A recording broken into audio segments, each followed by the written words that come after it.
तेरी हिम्मत कैसे हुई मेरी बीवी को प्रपोज करने की? आज मैं तुझे नहीं छोड़ूंगा। नक्श प्लीज यहाँ तमाशा मत करो, छोड़ो उसे। हाथ किस पे उठाया तूने? अपनी औकात भूल गया क्या?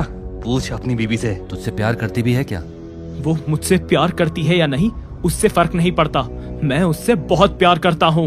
नक्श हाथ जोड़ रही हूँ, प्लीज प्लीज मेरे लिए छोड़ दो विहान को। नहीं अनिका, आज मेरे हाथों से इसका अंत होगा। अनिका ने नक्श की आंखों में इतना गुस्सा पहले कभी नहीं देखा था। उसके सर पर जैसे खून सवार हो गया था। लेकिन जैसे ही अनिका से उसकी नजरें मिली, अनिका की आंखों में डर देखकर नक्श ने फौरन विहान को छोड़ दिया। तभी मैम्बो अंकल ने कहा, तुझे इस पार्टी में बुलाना ही एक गलती थी। पता नहीं भाई साहब ने कैसे अनिका की शादी तुमसे करा दी। तुझे तो यहाँ से लात मार के निकालना चाहिए। सही कहा, बिल्कुल वैसे ही मैम्बो अंकल जैसे भानुशाली ग्रुप के ऑफिस से आपको निकाला गया था। अच्छा, तो तुझे वहाँ के बारे में भी पता है? नक्श बहुत सह लिया तुझे, अब और नहीं। सॉरी मैम्बो अंकल, नक्श का वो मतलब नहीं था। रहने दो अनिका, कोई एक्सप्लेनेशन देने की जरूरत नहीं है। तुम्हारे ये मैम्बो अंकल पैसे के पीछे पागल हैं।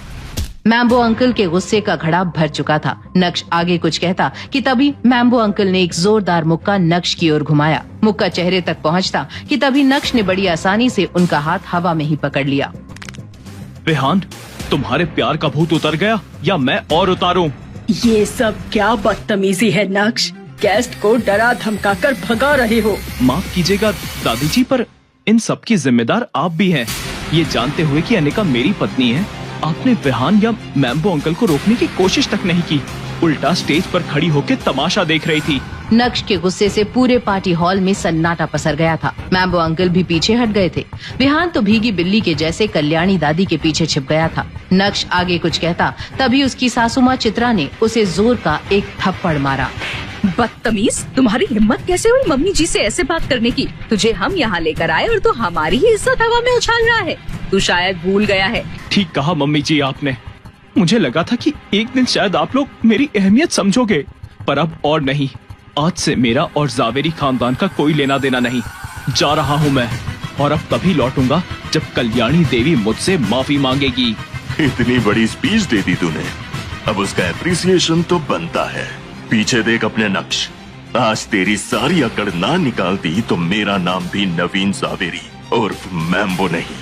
नक्श ने जैसे ही पीछे मुड़कर देखा, 50 से 60 आदमी हाथ में रॉड और चाकू लिए नक्श की ओर दौड़ते आ रहे थे। उनके पीछे से एक 50 से 55 साल का सफेद दाढ़ी और काले कुर्ते में एक आदमी शेर की तरह आ रहा था। उसकी मौजूदगी से सारे हॉल में खौफ की लहर दौड़ गई। इरफान भाई, इस शहर में आपके रहते हुए कभी किसी ने मुझे हाथ लगाने की कोशिश नहीं की, लेकिन आज मुझ पर हाथ उठाने की जुर्रत करी।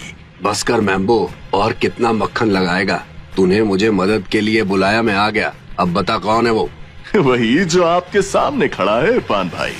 तू कहीं देखा देखा सा लगता है, पर अब किसी और को नहीं दिखेगा। तू गुजरात शहर में रहकर मुझे नहीं जानता क्या?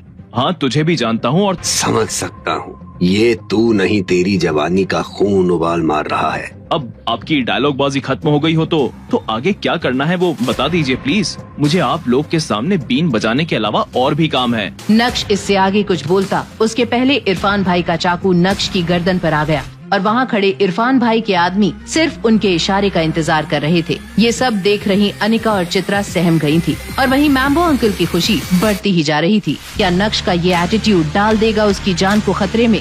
कैसे करेगा नक्श इतने लोगों का अकेले सामना? क्या इस हादसे के बाद बढ़ जाएगा अनिका के दिल में नक्श के लिए प्यार या बढ़ेगी दूरियां?